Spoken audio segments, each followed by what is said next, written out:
నిన్నటి రోజున బీఆర్ఎస్ నాయకులు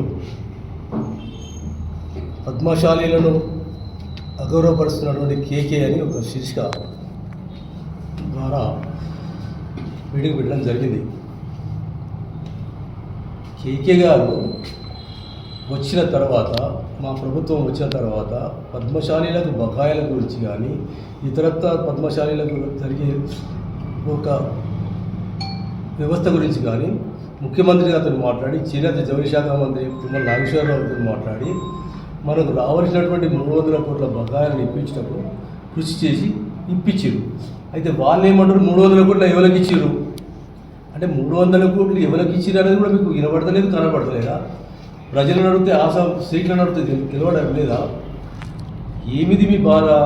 మళ్ళీ ఒకసారి అంటారు 60 కోట్లు 70 కోట్లు ఇచ్చారు, 150 కోట్లు కేకే తిన్నాడు అంటారు. అంటే ఇంతకుముందు మీరు తినడానికి అలవాటు పడి ఏదైతే చీరలలో కమిషన్లు తిరుగుకుంటూ పేద యొక్క పద్మశాలీలను అధమస్థాయికి దింపుకుంటూ మీ పబ్బం గడుపుడు తలుపు చేసేటువంటి వ్యవస్థలు ఇప్పుడు మీకు కంటగింపుగా లేవు. ఎందుకంటే మీకు దొరుకుతలేవు, మీ కడుపు నిండుదలేవు. ఇదివరకు మీ కడుపు నిండింది చాలగా ఇప్పుడు కేకే తినడా అంటున్నారు. తిని మీ యొక్క కుటుంబాలు, మీ ఆర్థిక పరిస్థితులు ఎంతున్నాయో మీరు తెలుసుకోరు. ఒకసారి బయట రాండి. ఇంతకు 5-10 సంవత్సరాల క్రితం మీ కుటుంబాలు ఏముంటే, ఇప్పుడు మీ కుటుంబాలు ఏముంటే, ఎన్ని కోట్లు మీరు సంపాదించరు?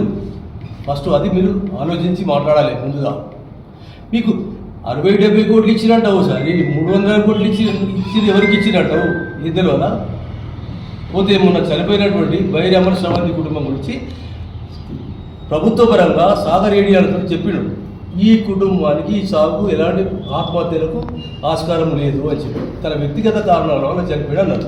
అయినా మానవతా దృక్పథంతో వ్యక్తిగత కారణాలను దృష్టికి లేకుండా వారికి అందవలసినటువంటి సహాయం గురించి కానీ ప్రభుత్వ పరంగా రావాల్సినటువంటి చెక్కులు వాడికి ఇవ్వడం జరిగింది.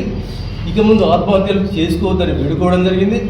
ఎవరి అయినా ప్రాణాలే కాబట్టి ఏ ఒక్క వ్యక్తి కూడా ఆత్మహత్య చేసుకోవద్దని ప్రాధాన్యపడతా ఉన్నాము.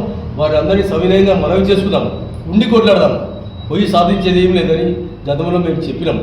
ఆ మాట ప్రకారమే మేమందరికీ మా యొక్క పార్టీ తరఫున వారికి సర్వ సహకారాలు చేయడానికి మా పార్టీ సిద్ధంగా ఉంది.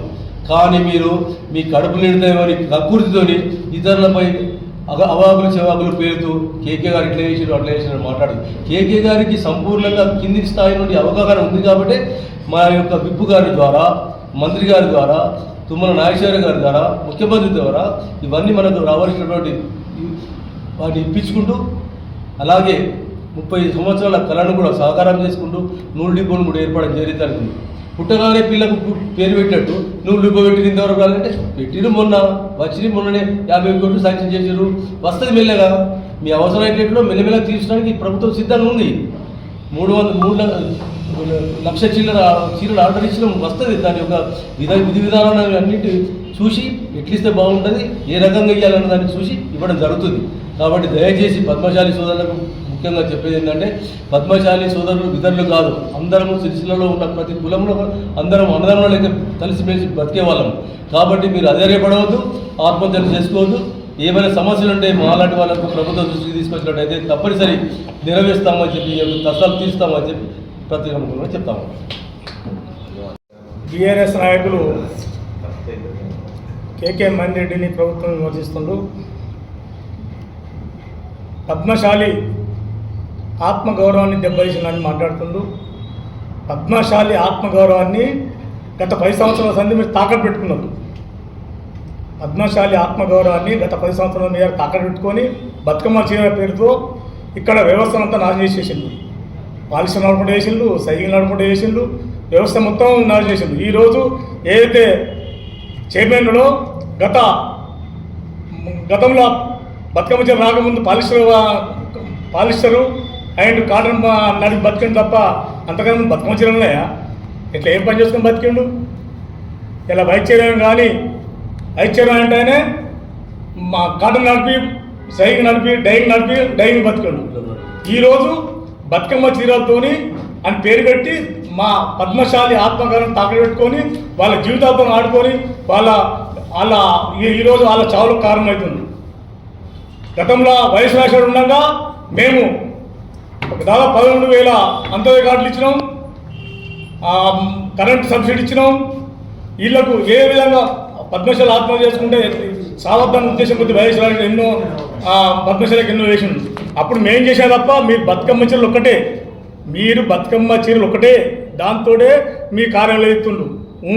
అంటే పేపర్ ఇచ్చిన బతుకమ్మ చీరలు బతుకమ్మ చీరలు 4 సంవత్సరాల్లో 4 సార్లకు 3 నెలలు ఇచ్చి 4 నెలల 4 సంవత్సరాలు 3 4 నెలలు ఇస్తుండు. కడుపు 8 నెలలు ఉపదా ఉంటుండు. మళ్ళీ గదే పాలిస్టర్ కాటన్ లేదు, వ్యవస్థ లేదు. సైజింగులు దాదాపు 30 సైజింగులు ఉండే, 70-80 మన డైయింగ్ ఉండే, అవన్నీ వేరే.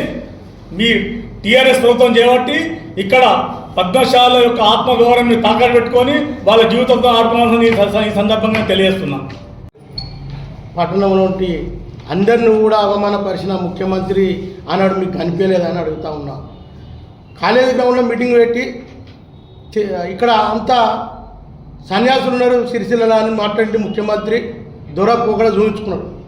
ఇదే కేటీఆర్ బజార్లో సారంపల్లి కాడ కళ్ళు తాగుతారు, బదనపల్లి కాడ కళ్ళు తాగుతారు, తలకాయలు తింటారు, గుడాలు తింటారు, షాలోళ్ళు అని చెప్పి కేటీఆర్ అన్ననాడు. మీరు పక్క పొంటి కూడా సప్పట్టు కొట్టు అంటే అంతకన్నా మహేంద్ర అన్నట్టుగా బదనం చేసేందుకు ఈరోజు మీరు కంకణం కట్టుకొని అసలు వాస్తవానికి పద్మశాల పొట్టగొట్టింది కేసీఆర్ కేటీఆరే. మా మిల్లు ఎటుపోయింది? మా మిల్లు ఎంత మీరు నిజంగానే దానిలో 2000 మంది మహిళలు పనిచేస్తారు. పెద్దూరు మిల్లు, ఆ మిల్లును అమ్మిర్రు. ఎవరన్నా అమ్మానరా? అది అమ్మింది పొట్టగొట్టిరు. అంత్యోదయ కార్డులు రాజశేఖర రెడ్డి ప్రత్యేక ప్యాకేజ్ కింద సిరిసిల్లకి ఇచ్చినాయి. ఎట్లా పోతాయి? 13,000 కార్డులు, 3,000 కార్డులు ఉన్నాయి తెలంగాణ వచ్చినాక. అంటే ఎవరు పొట్టగొట్టిరు? కేటీఆర్ కొట్టిండా, మహేంద్రనే కొట్టిండా? ఒక్కసారి ఆలోచన చేసుకోరు. కొద్దిగా ఉండాలో ఆలోచన మాట్లాడేటప్పుడు. మీరు ఎటు మాట్లాడుతున్నారు? మీ భాగవతాల కోసం మీ బతుకమ్మ చీరల దొంగ సంఘాలు పెట్టి పైసలు దోసుకున్నారు మీరు, చైర్మన్, వైస్ చైర్మన్, ఇంకా మీ కౌన్సిలర్. ఇందిరా మిల్లా మీ డబుల్ బెడ్రూమ్లా మీరు మేము ఇందిరా అమ్మినప్పుడు ఒకటి చూపిరు. మీ డబుల్ బెడ్రూమ్ మీ సగం మంది కౌన్సిలర్ మీరు అందరూ అమ్మాలి. ఎట్లా అమ్ముతారు మీరు? మీరు ఒకసారి ఎంక్వైరీ చేయాలి. నిజంగా మగవానివి అయితే నువ్వు కేటీఆర్, నువ్వు నిజంగా మగవానివి అయితే నీ కేసీఆర్ నగర్లో ఎన్ని ఇండ్ల మీరు ఒకసారి గ్రహించు, మాట్లాడు. ఏం మాట్లాడుతాను? నోరున్నట్టు. ఒక కలెక్టర్ నుంచి చెక్ ఇచ్చే వాడు ఒక్కడు పట్టుకొస్తాడు ఆ చెక్ అంటూ. వాడు వీడు దొరకొకడు. ఇంకా నువ్వు పోలే ప్రభుత్వం మీద. ఒక కలెక్టర్ ఆఫీస్ నుంచి వచ్చినామా చెక్ ఇస్తే నువ్వు ఆ మాట వాడు వీడు అనే మాట మాట్లాడతావా? అంత కావరమ్మా? ఒక ప్రభుత్వం సూచ్య ప్రభుత్వం అట. ఆ ప్రభుత్వంలో నువ్వు మా ప్రభుత్వం, మా గన్మెన్లు నీ దగ్గర ఉన్నారు. మీకు ఇచ్చే జీతం మాది ప్రభుత్వం. మా ప్రభుత్వమే తెలివిలేదంటవా?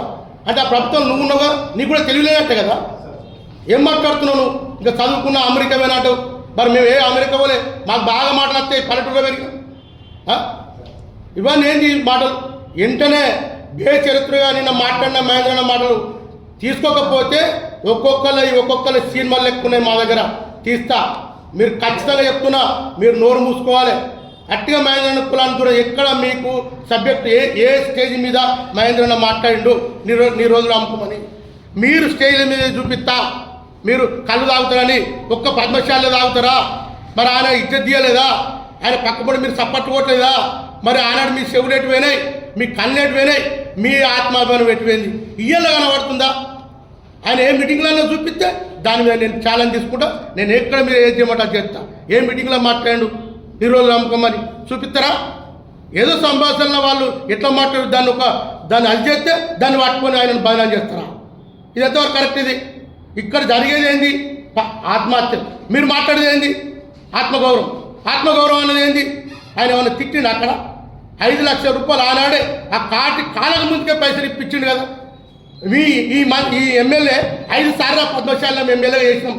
ఏం చేసిండు? మాకు తెలంగాణ వస్తే బతుకం బంగారం అన్నాడు, బంగారు తెలంగాణ అన్నాడు, బతుకులు అన్నాడు. ఏడమారిని ఆనాడు సిరిసిల్ల ఎస్సీల జాగాల కోసం అడ్డం పోతే 55 ఏళ్ళు ఉన్న మీద రౌడీ షీట్లు కేసు పెట్టిస్తాం. భయభ్రాంతులు చేసింది మీరు. కాంగ్రెస్ వచ్చింది, కేసులు పెడుతుర్రు, భయభ్రాంతులకు ఇప్పుడు ఎక్కడ చూపి ఒక్కరిని మేము చూపిస్తాం. మీ ప్రభుత్వంలో కోకోకోలలు ఉన్నాయి, ఈ సిరిసిల్లలో కూడా ఉన్నాయి. రైల్వే జాగాలకు పోతున్నాయంటే అద్దయ్య ఇవి మా వాళ్ళు గరీబోళ్ళు అని అడ్డం పోతే ఆనాడు మీకు కేసు పెట్టలేదా? నిజం కాదా? అవి మీరు మాట్లాడతారా? అంటే మీరు ప్రభుత్వం ఉన్నతోటి పోతే ఒకట మీ ముఖానికి వెళ్ళాడు అన్నారు. ఇంతమంది చచ్చిపోయినప్పుడు ఎప్పుడన్నా ఒక 5 లక్షల రూపాయలు చచ్చిపోయినా ఇప్పించిరా? ఈరోజు బాగా ఇంకా రెచ్చగొడుతూ చచ్చిపోనారు. ఈ సావులన్నీ కేటీఆరే, స్థానిక శాసనసభ్యులే భరించాలి. ఎందుకంటే అచ్చి రెచ్చగొట్టే వరకు వాళ్ళు చచ్చిపోతున్నారు. నీతో అయితే ఒక్కరికి ఇస్తావు నువ్వు పైసలు, ఇవాళ ప్రభుత్వం లేవు, నువ్వు లేని ఎందుకు మాట్లాడుతావు అన్న అన్ని రెచ్చగొట్టిన మాటలు. అక్కడ కూడా అదే కలెక్టర్ మీదకి దాడి చేపిస్తావు నీ మనసుతో. ఇక మీరు కూడా ఉద్యమాలలో రెచ్చగొట్టుడే, ప్రభుత్వం ఉన్నప్పుడు రెచ్చగొట్టుడే, ప్రతిపక్షం ఉన్నప్పుడు రెచ్చగొట్టుడే. అంటే మీ బతుకులే రెచ్చగొట్టుడా? మీరు బతకాలి, అందరూ చచ్చిపోవాలి. ఇదేనా మీ బతుకులు? ఉద్యమాలు అప్పుడు కూడా గ్యాస్లో వచ్చి కూడా మీకు అడ్డుపడి దొరకపోయా, మాకు దొరికే చచ్చిపోతుంది. నిజంగా బీసీలం మీరు, మా బీసీలను ఎప్పుడు పడితే అప్పుడు తిరుగుతారు, వాడుకుంటారు. సిరిసిల్లలో మీరు చేసిన తప్పులు బాగా ఉన్నాయి. మేము ఎందుకంటే అప్పుడు మేము మాట్లాడితే మమ్మల్ని కేసులు పెట్టి లోపడిదోలేరు, భయభ్రాంతులు చేసింది మీరు, మేము కాదు, మా ప్రభుత్వం కాదు. ఇకనైనా మీరు మార్చుకోవాలి. ఇక్కడ నుండి ఏది మాట్లాడినా మహేంద్ర మాట్లాడితే ఊకుండేది లేదు.